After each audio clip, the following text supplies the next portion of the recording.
പാടാൻ ഒരു ആഗ്രഹം പ്രകടിപ്പിച്ചിരുന്നു. ഫസ്റ്റ് കുറെ വർഷം മുന്നേ, 10-15 വർഷം മുന്നെയാ.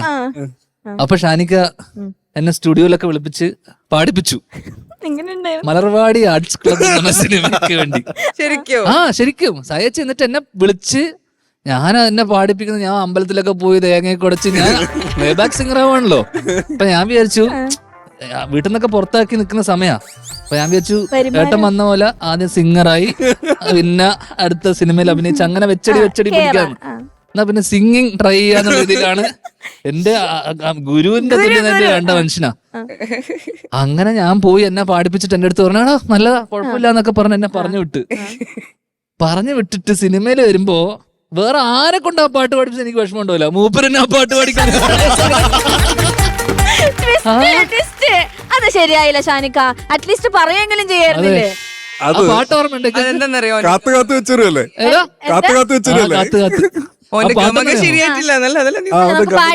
നമുക്ക് പാടിക്കാം.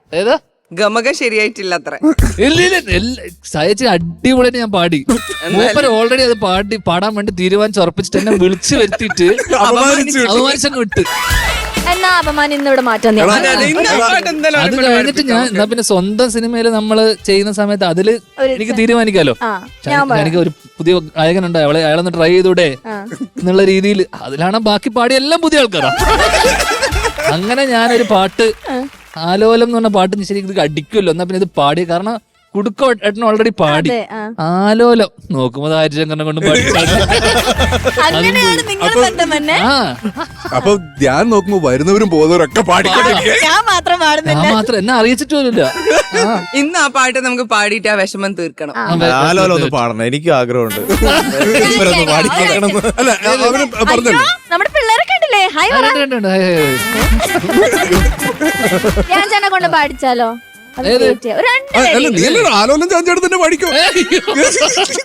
എനിക്ക് വിഷമം എന്നാ കഥ കേട്ടിട്ടുണ്ടെങ്കിൽ സഹിക്കാൻ. ഇപ്പൊ എനിക്കും സങ്കടം വരും. അവൻ ആലോലം ചാഞ്ചാടും പാടും. ആരൊക്കെ ചാഞ്ചാടും എന്നുള്ളത് നമുക്ക് നോക്കാം. അതെന്താന്നറിയാമോ? പിന്നെ ഞാൻ അത് കഴിഞ്ഞ പാടി നോക്കി. അത് ഹരിശങ്കർ പാടിയതാണ് അതിന്റെ കറക്റ്റ്. അതിനപ്പുറം ഇപ്പുറം നമ്മളൊരാള് നമ്മളെ ഇതാക്കാൻ പാടില്ല. പക്ഷെ കാത്ത് വെച്ചൊരു എന്നെക്കാളും നന്നായിട്ട് പാടാൻ പറ്റുന്ന എനിക്ക് ഉറപ്പുണ്ട്. എന്താ വെച്ചാൽ മലർവാടിയില് എന്തെങ്കിലും പാടി സൂപ്പർ സ്റ്റാറിന്റെ വേദിയിൽ വന്നിട്ട് 2 പാട്ട് പാടും. പക്ഷെ നമ്മൾ രണ്ടുപേരും നിർത്തി പാടിപ്പിക്കണം. ഞാൻ പാടുന്നതാണ് നല്ലത്, എനിക്ക് പാടുന്നതെന്ന് നോക്കാലോ. ഇവിടെ എല്ലാവർക്കും ധ്യാൻ ചേട്ടൻ പാടുന്ന കേൾക്കണ്ടേ? ഞാനിപ്പോ അവന്റെ റൂമിലേക്ക് കേറുമ്പോഴേ ഞാൻ മറ്റേ പ്രാക്ടീസ് ചെയ്യുന്ന അവൻ ബാത്റൂമിനകത്ത് എന്നെ തല്ലേണ്ട അമ്മാവ ഞാൻ. അതല്ല, ആ പാട്ടിന് ഇതുണ്ട് നോക്കിക്കോ. ആ പാട്ടെന്തായിരുന്നു?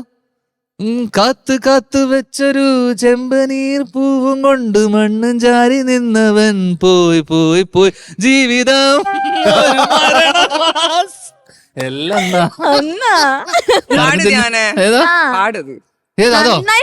ലിറിക്സ് എനിക്ക് ഓർമ്മയില്ല. പാടി ധ്യാൻ ചേട്ടൻ. 2 പേര് ചേട്ടാ, നമ്മുടെ ഓർക്കസ്ട്ര ചേട്ടന്മാരെ.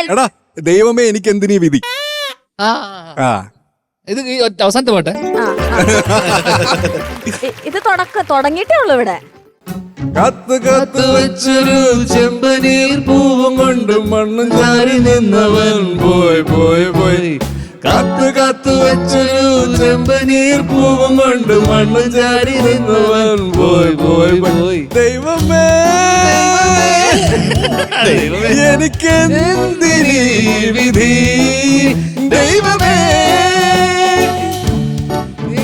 എനിക്കെന്തിനീ